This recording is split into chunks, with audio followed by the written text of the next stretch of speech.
안녕하세요, 느긋느긋입니다. 저는 오늘 종로구에 나왔습니다. 며칠 전 종로와 관련해서 빅 뉴스가 있었죠. 21대 총선 종로에서 이낙연 대 황교안, 황교안 대 이낙연이라는 대진표가 드디어 완성이 됐습니다. 총선과 관련해서 종로에서 살펴볼 수 있는 여러 곳들, 이야기들을 함께 나누는 시간을 가지려고 합니다. 종로 지역 내 정치적 분위기를 이야기할 때 동서가 조금 다르다고 이야기를 하는 것 같습니다. 사직, 청운, 효자, 부암을 넘어서 평창에 이르는 종로의 서쪽 지역은 경제적으로 봤을 때 상대적으로 여유가 있고, 정치적으로 봤을 때는 보수 쪽에 가까운 분들이 많이 거주하는 것으로 알려졌는데요. 이곳 종로를 지역구로 한 정세균 의원은 의정 활동을 시작했을 당시는 전북, 진안, 무주, 임실 일대에서 4선을 거친 중진 의원이었습니다. 후대 2012년 총선에 지역구를 종로로 바꾸면서 의정 활동을 이어가게 됐는데요. 정세균 의원의 거처는 이 사직에 위치한 풍림 스페이스본 아파트로 알려져 있습니다. 이곳은 궁궐에서 멀지 않은 도심 최중앙에 있는 대장주 아파트 중에 하나로 알려져 있는데, 어떻게 보면 민주당의 열세인 이 지역에 자신의 거처를 잡으면서 이곳을 바탕으로 해서 열세 지역을 공략해 나가겠다라고 하는 정치적인 보관이 있었던 게 아닌가 생각이 됩니다. 그리고 그 노림수는 상당 부분 맞아 떨어졌던 것으로 보이는데요. 지난 20대 총선에서 보면 사직동에서는 아마 오세훈 후보에 비해서 103표 정도가 뒤졌고, 평창동에서는 48표가 오세훈 후보에 뒤졌는데, 사실 이 정도면 열세 지역으로 알려졌던 곳에서 상당히 선전을 했죠. 나머지 지역에서는 압승을 거뒀기 때문에 총선에 종로구에서 당선되는 결과를 낳았습니다. 이번 21대 총선 종로구 선거의 변수라고 하면 이곳 교남동에 위치한 경희궁 자이아파트 표심의 향방입니다. 이곳은 원래는 주택지역이었는데 2000세대가 넘는 아파트가 들어선 상황입니다. 지난 20대 총선 당시만 해도 이곳 교남동의 거주 인구가 4,000명에서 5,000명 사이였던 걸로 제가 기억을 하는데, 2020년 올 초 교남동의 거주 인구가 10,000명이 넘었다고 해요. 불과 4년 사이에 인구가 2배가 는 거죠. 종로의 선거가 굉장히 각축전이 벌어질 걸로 예상이 되는데, 한 5,000명 가까이 든 인구의 표심이 어디로 갈지, 이게 아마 종로의 선거를 좌우하는 하나의 변수가 될 수 있지 않을까 생각을 합니다. 이낙연 후보는 이곳 경희궁 자이아파트로 이사를 하면서 이곳의 표밭을 확실히 공략하겠다라고 하는 전략을 세운 것 같은데, 이게 정세균 국무총리가 종로에서 2번 승리했던 전략을 그대로 받아들인 거라고 보면 될 것 같아요. 변수가 될 수 있는 지역, 자신에게 열세인 지역에 거처를 마련하면서 확실히 공략하겠다라고 하는 뜻을 보인 게 아닌가 합니다. 제가 생각하는 종로가 정치 1번지라고 불리는 이유를 말씀을 드리면 도무지 알 수 없는 민심, 표심 때문이 아닌가 싶습니다. 1990년대 이후 종로의 선거 결과만을 놓고 봤을 때 상대적으로는 보수 쪽 후보가 당선된 사례가 많아요. 종로에서 4선을 했던 이종찬 씨 같은 경우에는 새정치국민회의로 당을 바꾸고 나온 선거부터는 연이어 낙선을 했죠. 이후에 당선된 인물들만 보더라도 한나라당의 정인봉 의원, 그 다음에 박진 의원 같은 경우가 3선을 하면서 계속해서 종로를 보수 쪽에서 가져가는 결과를 낳았습니다. 정세균 후보가 2010년대 이후에야 연이어 재선을 하면서 민주당 쪽에서 이곳 종로를 석권하게 됐는데요. 1990년대 이후에 긴 세월의 흐름을 보면 이곳 종로의 인심이 보수냐, 진보냐, 아니면 그 지역별로 호남이냐, 경상이냐, 이런 걸 가지고 왔다 갔다 하는 동네는 아닌 것 같습니다.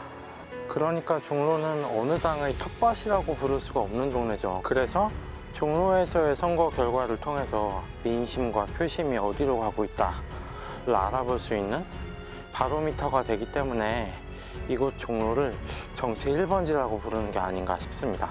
그러면 종로에서 승리하기 위해서는 어떻게 해야 될까요? 너무 당연한 이야기겠지만 종로는 지역 밑바닥의 민심이 굉장히 중요한 동네입니다.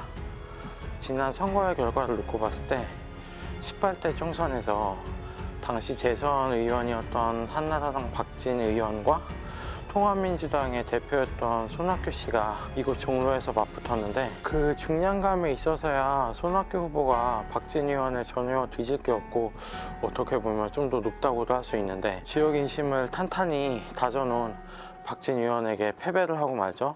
20대 총선 때만 봐도 사전 지지율 조사 때는 오세훈 후보가 한때 정세균 후보를 거의 20포인트가량 앞선다고 나왔었던 걸로 기억하는데, 당시 정세균 후보는 뚜껑을 열면 결과는 다를 거다라고 호언장담을 했죠. 그 인터뷰를 보고 저게 그냥 정치인의 허풍? 허장성세가 아닐까 생각을 했는데, 막상 결과가 나오니까 그냥 이긴 것도 아니고 정세균 후보가 당시 득표수 차이가 11,000표 정도 났던 걸로 기억을 하는데, 그야말로 압승을 거두죠. 나중에 신문에서 나온 기사 같은 걸 보니까 당시 종로에서 3명 이상만 모이면 그 자리에는 정세균 후보가 반드시 있다, 반상에 받아 쫓아다녔다 라고 이야기가 나오는 등 종로의 밑바닥 인심을 다지는데 정세균 후보가 상당히 공을 들였고, 그 선거 전략이 맞아 떨어졌다고 해석을 할 수 있을 것 같습니다. 그래서 이낙연 후보도 정세균 국무총리가 했던 방식 그대로 사실 출마를 선언하고 나서 어떤 큰 아젠다를 이야기하기보다는 종로 현장을 다니면서 여러 어르신들 이야기를 듣고 곤란함을 듣고 청취하는 시간을 갖잖아요. 어떻게 보면 지역의 밑바닥 인심을 다지기 위한 행보를 벌써 벌이고 있다고도 볼 수 있는데, 확실히 종로는 지역 커뮤니티 또 토박이들이 활성화되어 있는 동네이기 때문에 밑바닥 인심을 확보하는 게 승리로 가는 지름길이 아닌가 합니다. 동대문 앞에 위치한 이낙연 후보 선거 사무소에 나왔습니다. 예전에는 정세균 의원의 사무실이 있던 곳인데 오늘 나와보니까 이렇게 커다란 플랜카드가 걸렸네요.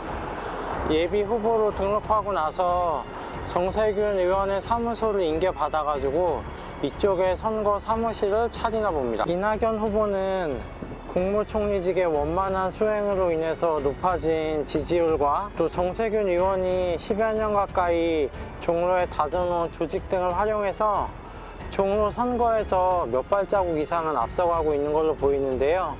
정세균 의원이 종로에서 재선을 했던 방식 그대로 주요 선거 지역이든 종로의 동쪽 지역에 선거 사무소를 배치하고 열세 지역으로 보이는 종로의 서쪽 지역에 자신의 거처를 마련함으로써 동쪽과 서쪽을 잇는 선거의 양축을 확보한 걸로 보입니다.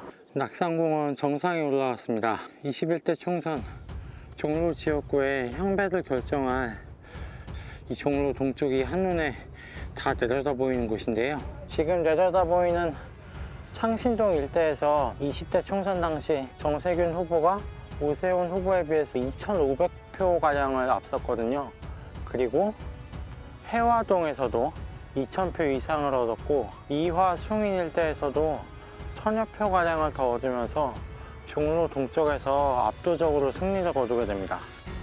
종로가 인구가 5만 명 정도밖에 안 되는 지역구고, 창신동, 숭인동, 이화동, 해화동 이 일대가 종로에서 그나마 인구가 집중적으로 모여 사는 곳이거든요. 이곳에 표심이 어디로 향하느냐에 따라서 선거의 결과가 달라질 것 같습니다. 저야 뭐 정치에 큰 관심도 없고 소시민일 따름인데, 관전자의 입장에서 몇 발자국 뒤처진 걸로 보이는 황교안 후보에게 만일 조언을 한다고 하면, 황교안 후보도 이제 이사를 해서 종로 쪽에 터전을 잡아야 할 텐데, 이사할 곳을 저는 이 창신동 일대를 추천을 하고 싶어요. 창신동은 종로 내에서도 사실 서민들이 거주하는 곳이라고 보시면 될 텐데, 종로의 동쪽은 사실 자유한국당에서 봤을 때는 열세인 지역인데, 여기서 최소 반반을 가지 않고서는 종로에서 당선되기가 힘들거든요.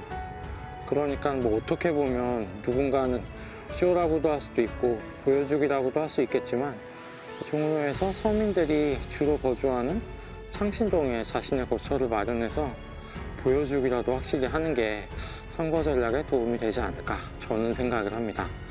물론 제 생각을 황교안 후보가 들을 일도 없고 또 이렇게 하지도 않겠죠. 제 생각은 그렇습니다.